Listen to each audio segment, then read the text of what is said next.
Hey everyone, welcome to my channel science at ease. So आज इस video का हमारा टॉपिक रहेगा स्टेट फंक्शंस।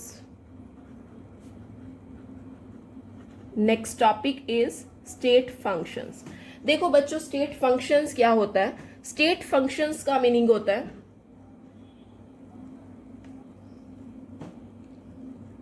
सी स्टूडेंट्स, स्टेट फंक्शन का मीनिंग होता है कि जितनी भी आपकी जो थर्मोडायनेमिक प्रॉपर्टीज हैं, वो थर्मोडायनेमिक प्रॉपर्टीज जिसकी वैल्यू सिर्फ डिपेंड करती है इनिशियल पोजीशन पे, या हम बोल सकते हैं initial state of the system पे, and also on the final state of the system पे। बीच में जो मर्जी होए उससे इसको कोई लेना देना नहीं है। जस्ट स्टेट फंक्शन होता ही वही है कि जब थर्मोडायनेमिक प्रॉपर्टीज जिसकी वैल्यू, जो थर्मोडायनेमिक प्रॉपर्टीज इतनी सारी अभी मैंने आपको बताई हैं, अगर उनकी वैल्यू ओनली डिपेंड करे initial state and final state of the system पे, देन हम उनको क्या बोलते हैं? स्टेट फंक्शन बोलते हैं। And they are independent of the manner as how the change is brought out. Change किस तरीके से आया है उस चीज पे यहाँ कुछ भी डिपेंड नहीं करता, only depend everything on the initial and final state of the system. So here we can write this definition: the thermodynamic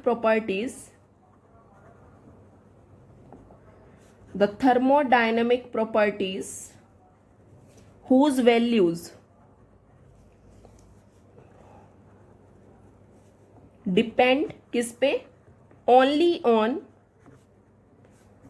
initial and final state of the system.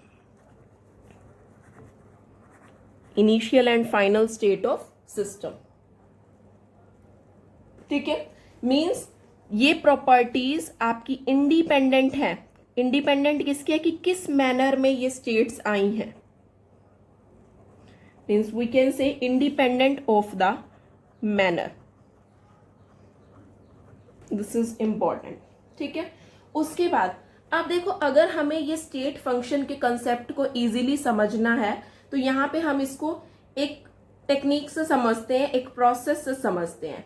देखो, एक चीज को कंसिडर कर लो। मान लो हमने कंसिडर कर लिया है एक माउंटेन है और उस माउंटेन की हाइट है एक, मतलब जहां से वो माउंटेन स्टार्ट हो रहा है और जिस हाइट तक वो माउंटेन है, तो हम कंसिडर कर लेते हैं कि जो वहां पे माउंटेन की हाइट है, माउंटेन के टॉप और माउंटेन के बॉटम पे आपकी एच हाइट है।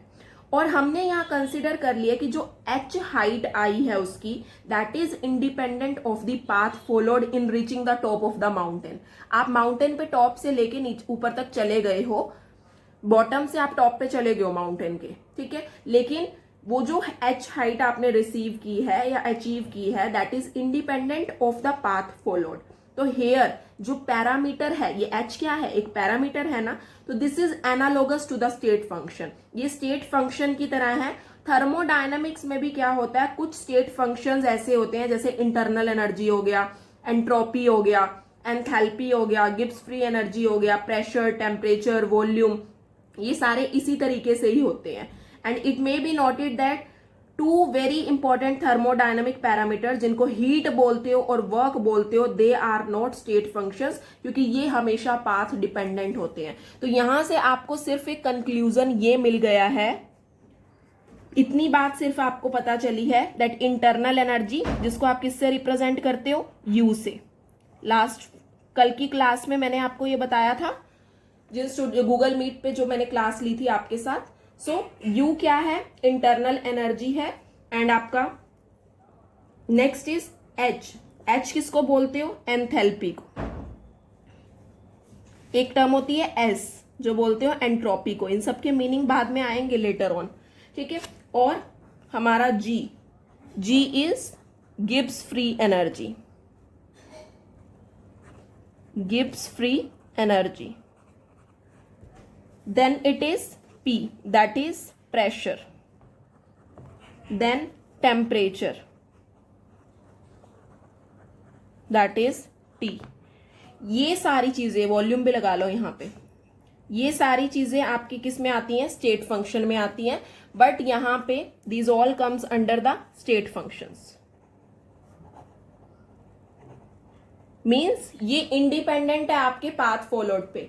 लेकिन अगर हम बात करें थर्मोडायनामिक, दो पैरामीटर ऐसे हैं, कौन से हैं वो दो parameter? They are heat and work. They are basically heat and work. Heat को आप रिप्रेजेंट करते हो Q से एंड वर्क को यू रिप्रेजेंट बाय W।